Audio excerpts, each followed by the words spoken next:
இவ அவங்க அண்ணியை கொலைப்படுறதுக்கு திட்ட போட்டா. உங்க ஃபேவரட் சீரியல்ஸ் இனி டிவிக்கு முன்பே சன் நெக்ஸ்ட் ஆப்ல டவுன்லோட் பண்ணி சப்ஸ்கிரைப் பண்ணுங்க.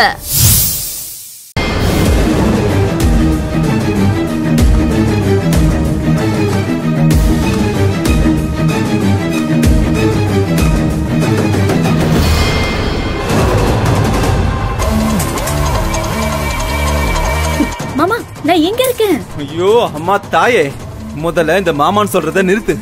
உன்னை எங்கெல்லாம் தேடுறது அமுதா? எப்படி எல்லாரும் இங்க வந்தாங்க? ஆமா, நீங்க பைக்ல அடிச்சவங்க எதுக்கு இங்க வந்தாங்க? அந்த பொண்ணு நீங்களும் என்ன பேசுனீங்க மாமா? போதும் போதும் அமுதா, எனக்கு கொஞ்சம் பேச விடு. ஐயோ சாரி, நான் எவ்வளவு பயந்து போயிருக்கேன் தெரியுமா? சீக்கிரம் சொல்லுங்க மாமா. இவங்கெல்லாம் எப்படி வந்தாங்கன்னு எனக்கே தெரியல. மொத்த குடும்பமும் வந்து நிக்குது. அரை மணி நேரம் கழிச்சு வந்திருந்தா கதையே வேற. எப்படிதான் தேடி வந்தாங்களோ? அந்த தீபிகாவை எனக்கு பேசி முடிக்கத்தான் எல்லாரும் கிளம்பி வந்திருக்காங்க. அது தெரியாம நாமளும் இங்க வந்து மாட்டிக்கிட்டோம். ஓ, அந்த பொண்ணு தீபிகா என்னை விட கலர் கொஞ்சம் கம்மி தான். அதெல்லாம் இப்ப ரொம்ப முக்கியம் அமுதா. ஆமா ஆமா, அந்த கார்காரன் எதுக்கு இங்க வந்திருக்கான்? உங்களை எதுவும் கேட்கலையா? புனிதா தான் நமக்கு பிரச்சனைனா, புனிதா சம்பந்தப்பட்ட ஆளுங்களும் நமக்கு பிரச்சனையா தான் இருக்காங்க. அவன் பேரு சூர்யாவான், புனிதாவோட கிளாஸ்மேட். அவன் மட்டும் என்கிட்ட இன்னைக்கு சண்டைக்கு வராம இருந்திருந்தா இந்நேரம் நம்ம கல்யாணம். அப்போ யாருக்கும் உங்க மேல சந்தேகம் வரல, அப்படிதானே? வரல. ஆனா அந்த சூர்யாவுக்கு தான் என் மேல ஓரத்துல எங்கேயும் சந்தேகம் இருக்குன்னு நினைக்கிறேன். என்ன பார்த்த மாதிரி பேசினா நான் எஸ்கேப் ஆகிட்டேன். அவனும் தீபாவளி அன்னைக்கு வீட்டுக்கு வரானா. அச்சச்சோ, நீ ஏன் டென்ஷன் ஆகுற? இல்ல, தீபாவளிக்கு அத்தை எங்க எல்லாரையும் தான் கூப்பிட்டுருக்காங்க. நாங்க வந்தா அந்த ஆளு என்ன அடையாளம் கண்டுபிடிச்சிருவானே. எப்படி கண்டுபிடிப்பான்? அது நான் இல்லைன்னு சொல்லிடு. சரி, அடுத்து என்ன பண்ண போறோம்? வா பாத்துக்கலாம். அதுக்கு மேல பிரச்சனை பண்ணினா தாலி நம்ம கையில தானே இருக்கு. நிச்சயம் நடக்கிற இடத்துல உனக்கு எனக்கும் கல்யாணம் தான் நடக்கும். பாத்துக்கலாம். நேரமாச்சு மாமா, உங்களை காணும் நானே வந்துட போறாங்க. நானும் கிளம்புறேன். என்ன? சரி, நீ பாத்து போ. நான் வரேன். சரி.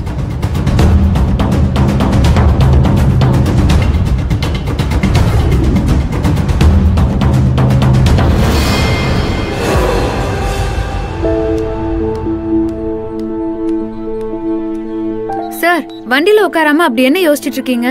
இல்ல நந்தினி, அந்த மணிகண்டனை கவனிச்சியா? அவரை பார்த்ததுல இருந்தே நீங்க இதத்தான் சொல்லிட்டு இருக்கீங்க. இல்ல நந்தினி, அவன்கிட்ட ஏதோ ஒரு தப்பு இருக்குன்னு என் உள் மனசு சொல்லிக்கிட்டே இருக்கு. என்னவோ இருந்துட்டு போட்டோம் சார், நமக்கு எதுக்கு அதெல்லாம்? நம்ம கிளம்புவோம். சரி வா. வாங்க.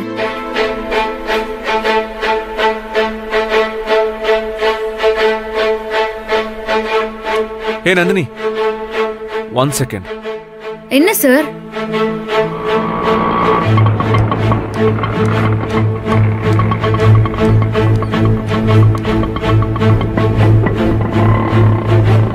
நந்தினி, இது அந்த பொண்ணு தானே? எந்த பொண்ணு சார்? அதான் நந்தினி, புனிதாவோட தம்பி வண்டியில பின்னாடி ஒரு பொண்ணு உட்கார்ந்துட்டு வந்தால. அது புனிதாவோட தம்பி தான்னு நீங்க முடிவே பண்ணிட்டீங்களா? பைக்ல வந்த பையன் என்னதான் அடிச்சாரு, எனக்கே அவர் அடையாளம் தெரியல. நீங்க எப்படி சரியா சொல்றீங்க? நந்தினி, நான் கரெக்டா தான் சொல்றேன். இப்பவும் சொல்றேன், அவங்க கிட்ட ஏதோ ஒரு தப்பு இருக்கு நந்தினி. அது என்னன்னு நான் சீக்கிரம் கண்டுபிடிக்கிறேன். சித்தர் சொன்னது நடக்காம இருக்கணும்னா புனிதா வீட்ல நாம தங்கறதுக்கு எனக்கு கிடைச்ச ஒரே சந்தர்ப்பம் இதுதான். நீங்க எப்படி சார் கண்டுபிடிப்பீங்க? உங்களுக்கு எதுக்கு இந்த தேவையில்லாத வேலை? ஏன் நந்தினி இப்படி எல்லாம் பேசுற? புனிதா யாரு? என்னோட ஃப்ரெண்டு. அவளோட தம்பி ஏமாத்துறான்னா நான் சும்மா விட்டுறதா? அதுக்கு நீங்க என்ன பண்ண போறீங்க? என்ன நீங்களா? நீங்க இல்ல நந்தினி, நாம என்ன பண்ண போறோம்னு கேளு. சரி சார், நம்ம என்ன பண்ண போறோம்னு சொல்லுங்க. ஒண்ணு பண்ணலாம். புனிதா சொன்னால அதே மாதிரி நாம அவளோட வீட்டுக்கு போலாம். சரி சார், எனக்குமே புனிதாவையும் அண்ணனையும் ரொம்ப பிடிச்சிருக்கு. நம்ம போலாம். யா, போலாம். சரி, கார்ல ஏறு.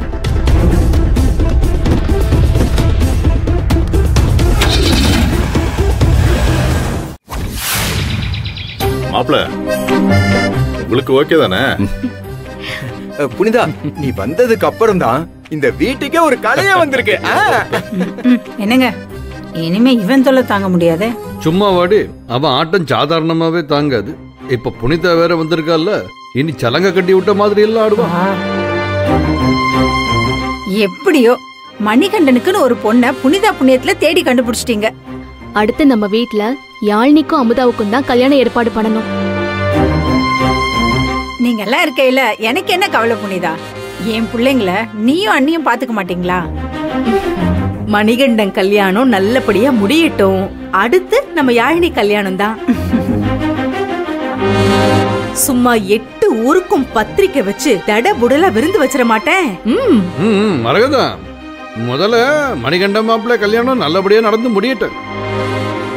அதுக்கப்புறம் இந்த ஏழைக்கேத்த எள்ளு ரெண்டாங்களே, அந்த மாதிரி எங்க வசதிக்கு ஏத்த மாதிரி தகுதிக்கு ஏத்த மாதிரி யாழினிக்கு ஏதாவது ஒரு இடத்த தேடி பிடிச்சி ஏதாவது பண்ணலாம். என்னங்க அண்ணா, என்னென்ன இப்படி சொல்லிட்ட?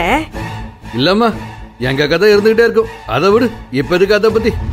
நம்ம மாப்பிள்ளையும் பொண்ணும் தலை தீபாவளிக்காக வீட்டுக்கு வந்திருக்கிறாங்க. இப்ப அதை பத்தியில பேசணும். சும்மா வீதிய அதிர வேணாமா? சிவகாசில இருந்து பட்டாஸ் ஃபேக்டரியவே காலி பண்ணி எடுத்துட்டு வந்திருக்கேன். அப்பா, நீ எங்க எப்ப யாருக்கிட்ட வெடி வைக்கணும்னு மட்டும் சொல்லு, மத்ததெல்லாம் நான் பாத்துக்கிறேன். ஏய், நீ பேசுறத கேட்கையிலேயே பக்கத்துல வரதுக்கு பயமா இருக்குதுடா எனக்கு. ஏண்டா, குண்டெல்லாம் வாங்கிட்டு வந்திருக்கிறது தீபாவளியை கொண்டாடத்தானே?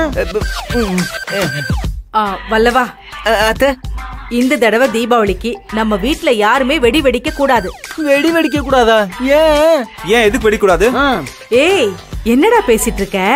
புனிதா உண்டாயிருக்கால, வெடி சத்தம் கேட்டா வயித்துல வளர்ற குழந்தைக்கு நல்லது இல்லடா, பயப்படும்டா. கரெக்ட், சூப்பர் தான். சரியா போச்சு. வெடி கிடையாதா? சரி, கெடா விருந்து அதுவாவது இருக்குதா இல்லையா? இல்ல வெறும் இளத்தலை தானா?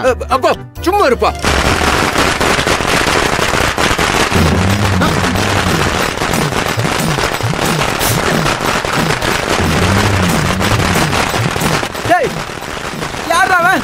எங்க அத்தை வெடி வெடிக்க கூடாதுன்றாங்க. நான் இவ்ளோ சொல்லியும் யார் வெடி வெடிக்கிறது? வல்லவா, போய் யாருன்னு பாரு. புனிதா, நீ இங்கே இரு, நான் அப்பா இருந்து பாத்துட்டு வரேன். வாங்க.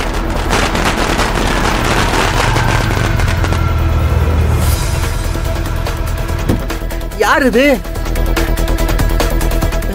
ஒரே புகை மண்டலமா இருக்கு. எங்க பட்டாச மாப்பிள்ள தான் வெடிக்க சொன்னாராம்.